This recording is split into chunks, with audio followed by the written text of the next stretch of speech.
Olá, queridos alunos, sejam todos muito bem-vindos à nossa aula de língua portuguesa. Sou a professora Maristela Marchante, vou estar com vocês um bom período, tá bom? Vamos para a nossa aula de hoje? Então, nós temos hoje como objeto de conhecimento gênero lírico, épico e dramático. E temos como detalhamento conceituação grega clássica acerca dos gêneros literários, transposição de tais conceitos para a literatura contemporânea. Então, agora nós vamos para a nossa aula, então vamos estudar um pouco sobre literatura. Então, já vamos começar falando sobre gêneros literários, que os gêneros literários são uma classificação teórica e tem como objetivo separar cada texto literário de acordo com suas características específicas e suas semelhanças com textos da mesma espécie. Então, nós vamos estudar a literatura e os gêneros literários. Então, seguindo, assim, o texto literário pode ser classificado como épico ou narrativo, ou lírico ou dramático. Então, nós temos 3 tipos de texto literário. Temos o narrativo ou épico, o lírico e o dramático. E é isso que nós vamos ver nesta aula. Vamos começar pelo primeiro, que é o narrativo ou épico. Então, esse gênero narrativo ou épico está relacionado à contação de história e, por isso, apresenta narrador, personagem, trama, tempo e espaço. Então, a contação de história está dentro do gênero narrativo. Vamos ver a diferença depois entre narrativo e épico também, tá bom? Então, vamos seguindo. A teorização do termo em torno da questão dos gêneros literários teve início na Antiguidade, com filósofos como Platão e Aristóteles, tá? Nesta época, além das epopeias, o teatro era bastante valorizado. Assim, o texto teatral faz parte do gênero dramático e apresenta cenas, atos, rubricas e falas. Então, nessa época que começou a fazer-se então, o destaque, a organização e a classificação dos textos. E nós vamos ver isso durante nossa aula. Vamos ver o subgênero, esse subgênero do gênero narrativo. Como eu disse no início, o gênero narrativo tem a epopeia. A diferença de um texto narrativo comum para a epopeia é justamente isso. O texto épico é uma narrativa heróica. Existe aí herói, um herói contando uma história, o herói participando da história. Por isso que chama-se epopeia. Vamos ver então gêneros do texto, né? Os gêneros do texto narrativo. No geral, todos os textos narrativos trazem estas características. O texto literário do gênero épico ou narrativo conta uma história e apresenta os seguintes elementos. O enredo, que é a história que narra uma sucessão de acontecimentos. O enredo é o assunto, né? A sequência desse assunto. Tem o narrador, que é aquele que conta a história. Temos vários tipos de narrador também, em primeira pessoa, em terceira pessoa. Temos as personagens, pessoas que estão presentes na história. Temos o tempo. A história acontece em um período, acontece dentro do tempo e do espaço. E o espaço exatamente onde acontece a história que está sendo narrada, ok? No entanto, nem sempre um texto do gênero narrativo pode ser chamado de épico. Vamos ver a diferença, pois essa característica está associada à presença de um herói, bem como ilustra os poemas épicos da antiguidade. Lembra que eu falei no início? O gênero narrativo tem o gênero narrativo comum e o épico. No épico tem um herói, sempre com mitologia grega, e vamos ver daqui a pouco outras características, ok? Como também ilustra poemas épicos na antiguidade. Esses textos eram grandes narrativas escritas em versos que contavam fatos heróicos e mitológicos. Essa é a diferença do épico com os outros tipos de gênero narrativo. Mas, durante o século XVIII, surgiu o romance, um outro tipo de narrativa, que substituiu os poemas narrativos do gosto do público leitor. Nessa nova categoria, o protagonista não é mais um herói com características mitológicas ou extraordinárias. Vamos ver então que eles, sim, são indivíduos comuns e cheios de imperfeições.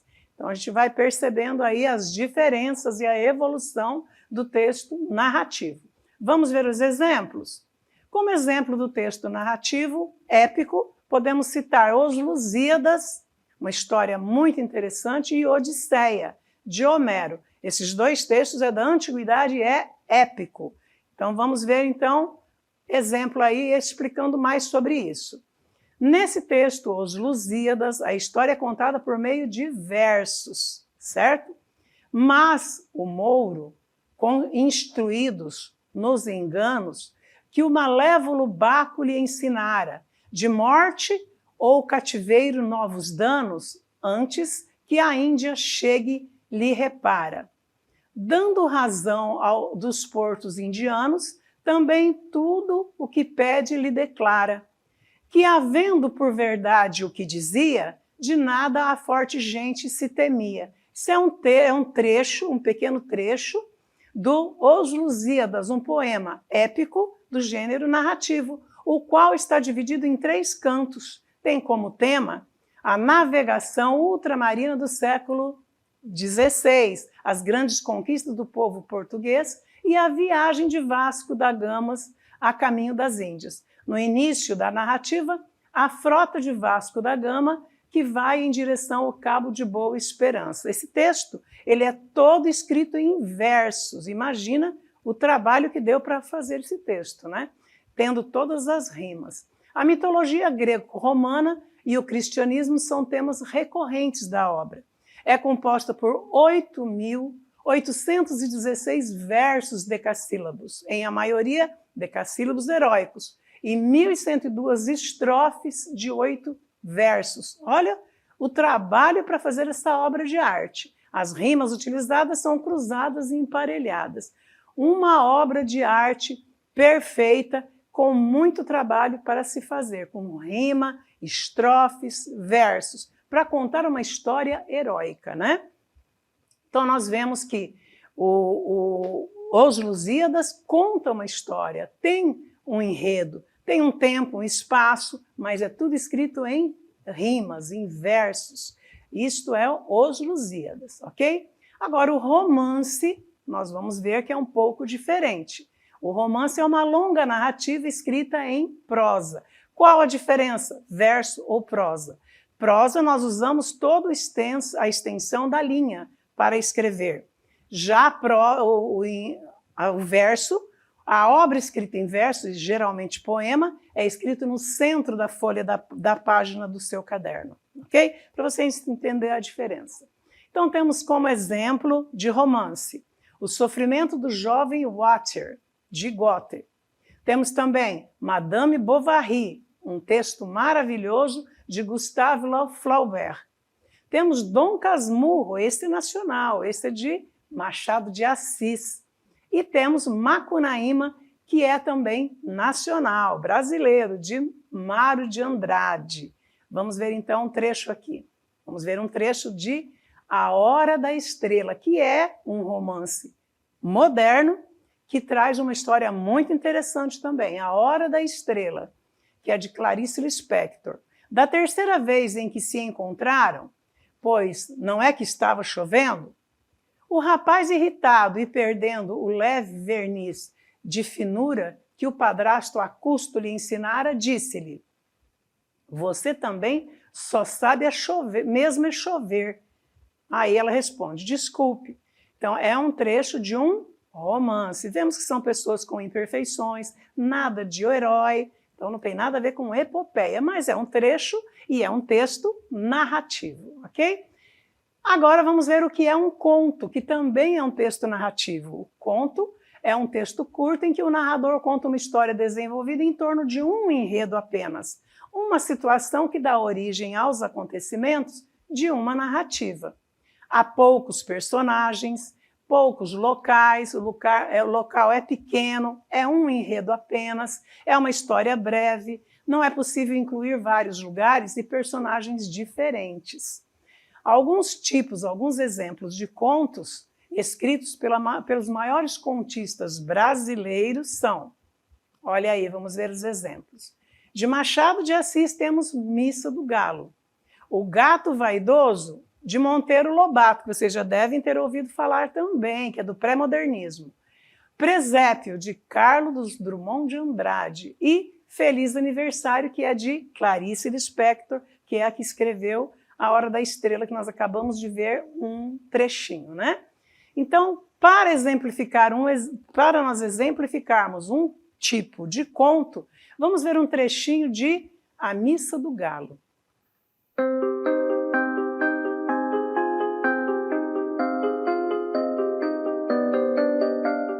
Nunca pude entender a conversação que tive com uma senhora há muitos anos. Contava eu 17, ela 30. Era noite de Natal. Havendo ajustado com um vizinho irmos à Missa do Galo, preferi não dormir. Combinei que eu iria acordá-lo à meia-noite. A casa em que eu estava hospedado era a do escrivão Menezes, que fora casado em primeiras núpcias com uma de minhas primas. A segunda mulher, Conceição, e a mãe desta acolheram-me bem quando vim de Mangaratiba para o Rio de Janeiro, meses antes, a estudar preparatórios.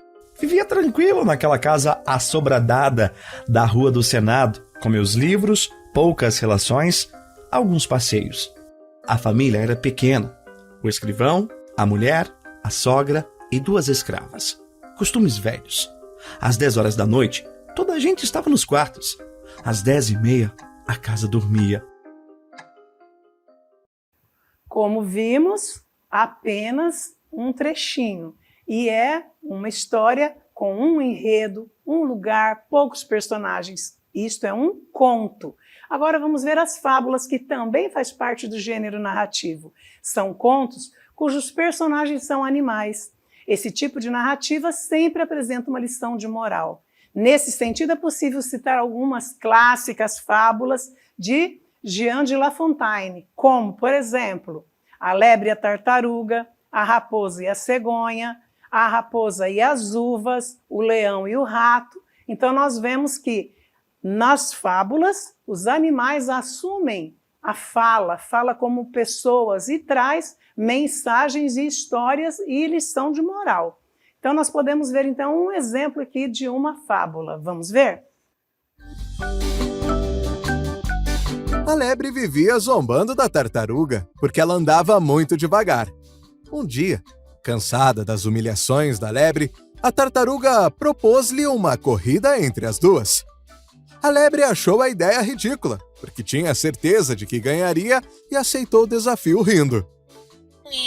Aceito o desafio, tartaruga. Com essa, vou me divertir ainda mais da sua lerdeza. A tartaruga sabia que tinha que se esforçar muito para ganhar da lebre. Por isso, imediatamente começou a fazer o seu percurso. Enquanto isso, a lebre, rindo e zombando dela, decidiu dormir um pouco depois de começar a correr. Não sei para que tanto esforço, tartaruga. Acha mesmo que precisa se cansar tanto? Olha, dá tempo de eu dormir antes. Acontece que a lebre pegou no sono e só acordou quando a tartaruga estava cruzando a linha da chegada. Ao vencer, a tartaruga disse: Que vergonha perder a corrida para uma tartaruga. Moral da história: é importante sermos humildes, aceitarmos os desafios de forma honesta e comprometida e nunca dar algo por vencido antes de ter sido finalizado. Vocês lembram, né, que vocês já estudaram fábula lá no ensino fundamental, não é? Nós estudamos lá no 8º ano, 7º ano, muito gostoso, né? E traz uma lição de moral. Agora vamos ver então o gênero lírico. O gênero lírico originou-se na Grécia Antiga, época em que a manifestação poética era a apresentação ao público, oralmente, em forma de canto, o qual era acompanhado por um instrumento musical chamado lira. Daí o nome lírico, ok? Nunca esqueçam disso, lira, lírico. Então, o eu lírico, aí no caso, o eu lírico mostra, vamos ver então em seguida, Sua manifestação, em forma de canto, perdura até o fim da Idade Média, momento a partir do qual o gênero lírico passa a ter uma palavra escrita, seu principal meio de composição e de difusão. Então nós vemos que era apenas oral, mas passou a ser escrito, os poemas, né? Então, o eu lírico mostra suas emoções, sentimentos, sensações, impressões pessoais. Então, ele traz assim uma introspecção muito grande, ele fala muito de seus sentimentos. É o gênero lírico.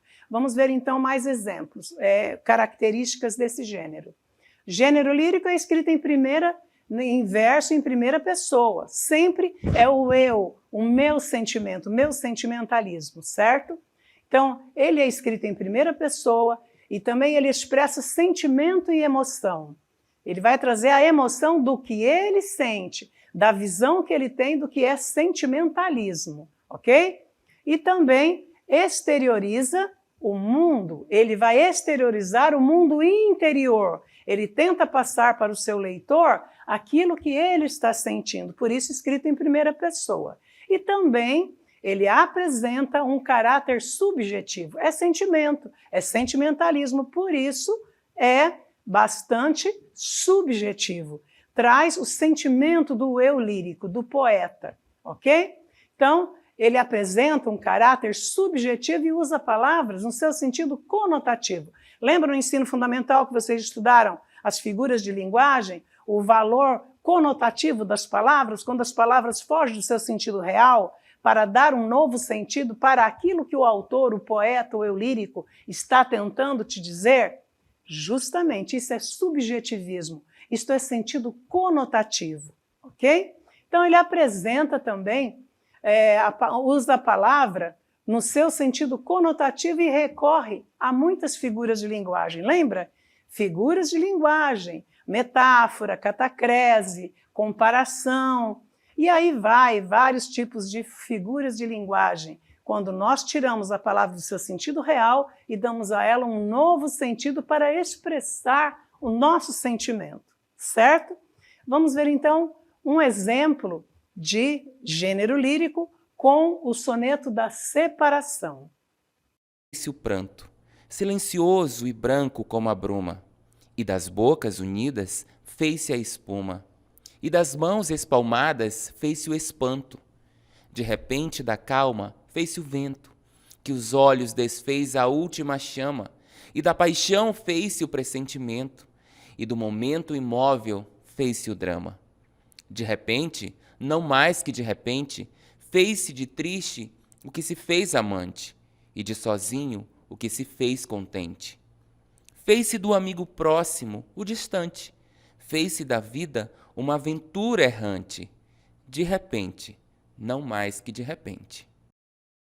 Vocês perceberam quanta subjetividade nesse texto?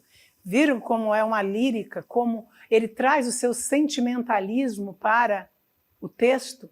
Então nós podemos ver que o soneto da separação de Vinícius de Moraes há fatos, mas não é uma história que está sendo contada. Não podemos apontar personagens ou um lugar ou uma ação. O que sobressai nesse poema lírico é a expressão, é o amor, é a subjetividade, é a reflexão sobre o amor, ok? Então vamos continuando. Apresenta um caráter subjetivo, usa de palavras de sentido conotativo e recorre a figuras de linguagem, como nós vimos. Vocês perceberam dentro do texto isso? Muito bem, exatamente. Agora vamos ver o gênero dramático. O gênero dramático está relacionado a textos produzidos para serem interpretados por atores. Nesse tipo de gênero, o poeta, o autor, o escritor vai dar voz para as personagens. A própria personagem vai falar o que ela pensa. Muito interessante, não é? Então, ele é interpretado por atores. O texto literário do gênero dramático é aquele escrito para ser encenado, ou seja, peças de teatro e roteiros de cinema. É teatro, cinema, o romance da TV, essas minisséries que nós vemos hoje em dia, tudo isso faz parte, tá? Então, normalmente ele tem a seguinte estrutura. Observem. Atos, que são aqueles blocos de acontecimentos. Cenas que compõem esse ato. Rubricas são instruções do dramaturgo.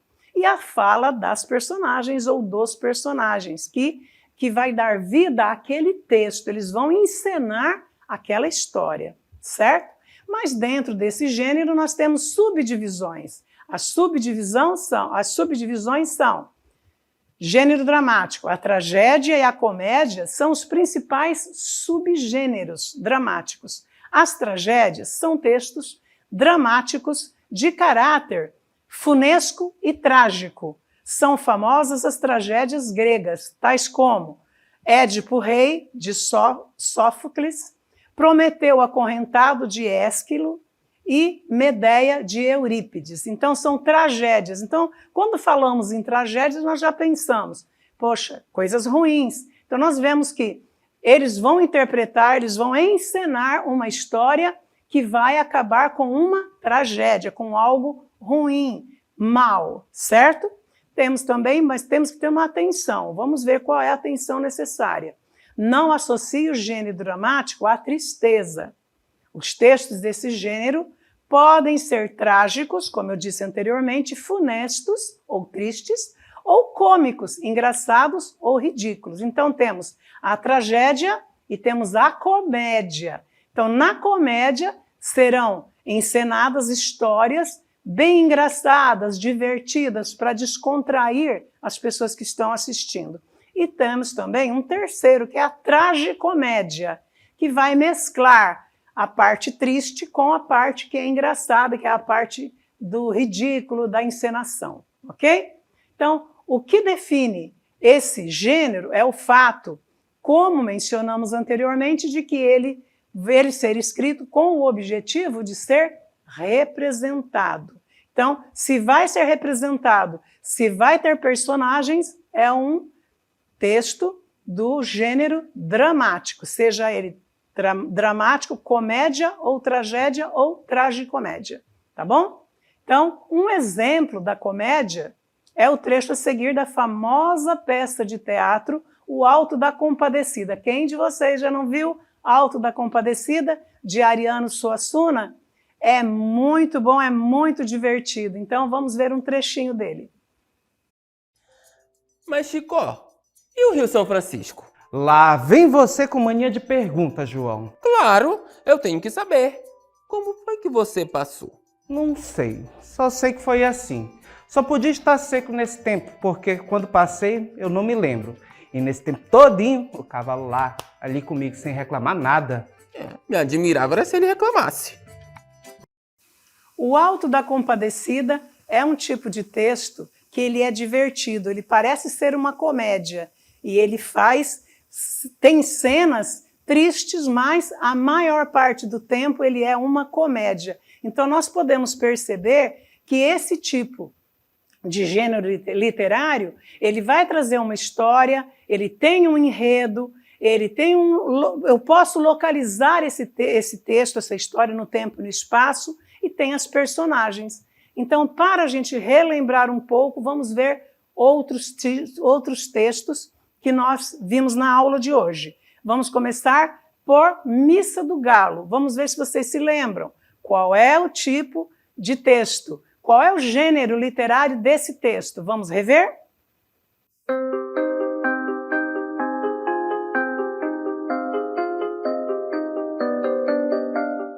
Nunca pude entender a conversação que tive com uma senhora há muitos anos. Contava eu 17, ela 30. Era noite de Natal. Havendo ajustado com um vizinho irmos à Missa do Galo, preferi não dormir. Combinei que eu iria acordá-lo à meia-noite. A casa em que eu estava hospedado era a do escrivão Menezes, que fora casado em primeiras núpcias com uma de minhas primas. A segunda mulher, Conceição, e a mãe desta acolheram-me bem quando vim de Mangaratiba para o Rio de Janeiro, meses antes, a estudar preparatórios. Vivia tranquilo naquela casa assobradada da Rua do Senado, com meus livros, poucas relações, alguns passeios. A família era pequena. O escrivão, a mulher, a sogra e 2 escravas. Costumes velhos. Às 10 horas da noite, Toda a gente estava nos quartos. Às 10h30, a casa dormia. Muito bem. Lembraram?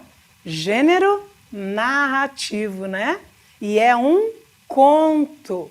Por quê? Espaço pequeno, poucas personagens, uma história curta, uma história rápida. É um conto. Vamos ver o próximo vídeo para vocês relembrarem. Vamos ver? A lebre vivia zombando da tartaruga porque ela andava muito devagar. Um dia, cansada das humilhações da lebre, a tartaruga propôs-lhe uma corrida entre as duas. A lebre achou a ideia ridícula, porque tinha certeza de que ganharia e aceitou o desafio rindo. Aceito o desafio, tartaruga. Com essa, vou me divertir ainda mais da sua lerdeza. A tartaruga sabia que tinha que se esforçar muito para ganhar da lebre. Por isso, imediatamente começou a fazer o seu percurso. Enquanto isso, a lebre, rindo e zombando dela, decidiu dormir um pouco depois de começar a correr. Não sei para que tanto esforço, tartaruga. Acha mesmo que precisa se cansar tanto? Olha, dá tempo de eu dormir antes. Acontece que a lebre pegou no sono e só acordou quando a tartaruga estava cruzando a linha da chegada. Ao vencer, a tartaruga disse: Que vergonha perder a corrida para uma tartaruga. Moral da história: é importante sermos humildes, aceitarmos os desafios de forma honesta e comprometida e nunca dar algo por vencido antes de ter sido finalizado. Muito bem. Lembraram? É uma fábula, que também é um texto do gênero narrativo. Ok, pessoal, espero que vocês tenham gostado da aula. Por hoje é só. Até mais.